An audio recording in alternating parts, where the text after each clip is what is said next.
magnificent young athlete in front of him. And here was an out-of-shape, middle-aged guy who didn't train a lick and thought he was just going to go in there, throw a few punches, and it would be all over. The next shocking thing that happened was when Clay was having difficulty in his corner between the 4th and 5th rounds, something in his eyes, nobody knew exactly what it was. He told Angelo Dundee, his trainer, he said he was blind, he couldn't see. He wanted to quit.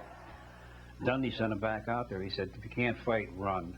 Angelo just told him, he said, just stay away from him until he'll go away. Ladies and gentlemen, we don't know exactly what happened. They're yelling from Cassius Clay's corner. Something got in his right eye. However, he's blinking badly. Sonny's going to try to pull it on. Cassius did get hit at times, but not enough to really hurt him. And in the middle of that next round, the burning stopped. And when his vision came back, then he started to take Sonny apart. Up, up, up, up. Good, sharp, quick. He was never a heavy puncher, but a sharp, ripping puncher. And you see Sonny start to bust up. And then, before the start of the 7th round, one of the last things anyone ever expected happened. They might be stopping it. That might be all, ladies and gentlemen. When the bell rang, Sonny just sat there and said, that's it. And he wouldn't go out. So they called over the referee and told him that he'd hurt his shoulder. When I threw the punch with the left, and I went back to my corner, the whole glove felt like it was full of water. And when I raised my arm, it felt like it was lead in the glove. Most heavyweight champions would rather be carried out on their shield than to quit on a stool. But that's what Liston chose to do, and a lot of people felt that the fight was fixed. He was a heavy favorite. Well, remember now, the odds were 8-1 in Liston's favor going into the fight. And there are a lot of people who believe that the mob which controlled Liston had him take a dive, made a great betting crew, and then because they knew they could get a rematch. I knew that Sonny had to lose one way or the other. Sonny told me, he said, Foneda, I'm going to tell you when I got to drop it. He didn't. He didn't tell me. But I felt like I knew because they wouldn't let me go with him to train with the guy. Whoever tells you that this was a great gambling coup engineered by the mafia either needs to change whatever it is they're smoking or needs to find out what they're talking about. It's preposterous. There is just, in my mind, not any slim area of doubt that that could have been the case. Nobody can show me why Sonny Liston would give up the heavyweight championship of the world. Why would the mob, which controlled Liston, want to give up control to Muhammad Ali, to which it had no ties? Where is the evidence of betting coups? I have never seen it. You can't call it a fix. You can't call it a fix because I didn't stop the fight. The doctors had to stop it. Oh, I'm so pretty. You shook up the world. If there was a fix, then Joe Polino told me a totally phony story about trying to blind Clay. And I don't see why anybody would tell a story like that.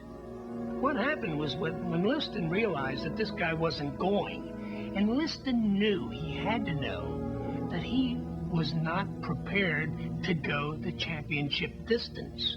He wasn't prepared to go a good strong 8 rounds, let alone 15 rounds. And when Liston realized this, he told Joe Polino to use an application that Joe had in a bottle and to use the application on his gloves. So Joe Polino, during the break between one of the rounds, smeared this stuff on Sonny's glove and then threw the stuff underneath the ring as far as he could.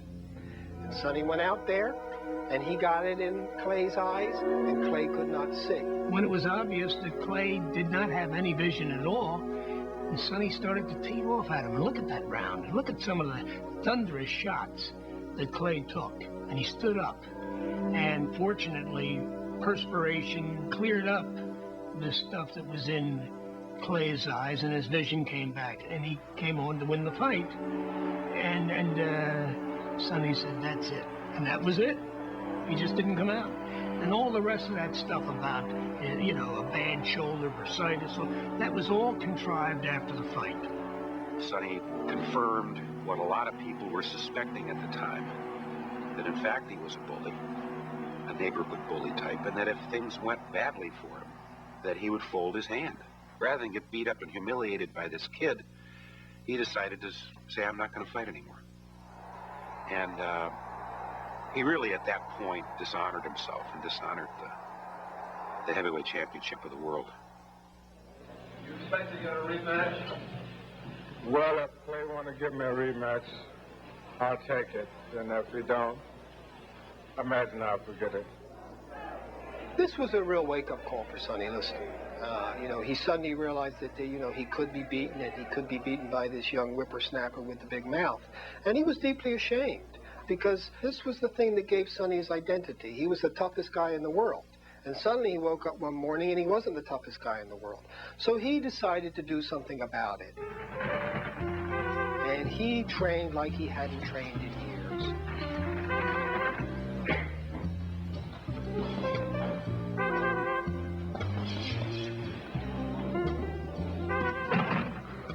You feel you're sharper physically than you've been in the past? Yes, I do. I feel that I'm in the best shape of my life. There are many people that feel that after the second fight had come off as scheduled, Sonny would have regained the title. Ali unexpectedly came up with a hernia, and the fight was postponed. Well, the defense attorney just announced to the court the fight would not be held in Boston. This second fight had a real stench about it, and nobody wanted it. One of the problems was that during a recent Senate investigation, Liston's managers have been grilled about the possibility that the first fight in Miami had been fixed by the mob. The day after the fight in Miami Beach, did you have a meeting or any conversations in a group with Mr. Margolis, Mr. Barone, Mr. Resnick, and Mr. Dundee? Honestly, Mr. Thorne, I cannot answer it. And by now, the FBI was even investigating leads that there might be a fix in the works for the second fight. John McCallie was living at that time, and he says, don't pay any attention what you hear about the next fight. You ought to be glad you're not going with them. And I said, why is that? He said, the fight's going to be a one-round fight. As bad as all this may have looked, people seem to feel even more threatened by Clay's new allegiance to this mysterious nation of Islam. Why do you insist on being called Muhammad Ali now? Well, that's the name given to me by my leading teacher, the Honorable Elijah Muhammad. That's my original name. That's a black man name. Cassius Clay was my slave name. I'm no longer a slave. There were articles that say, oh, it's much better to have organized crime running boxing than have the Muslims running boxing, which I thought was a rather incredible statement. I mean, considering that, you know, the Muslims hadn't done anything nearly to the United States that organized crime had done. It just, the racial phobia was just incredible. They had said that he would, Liston would tear up that pretty face of yours.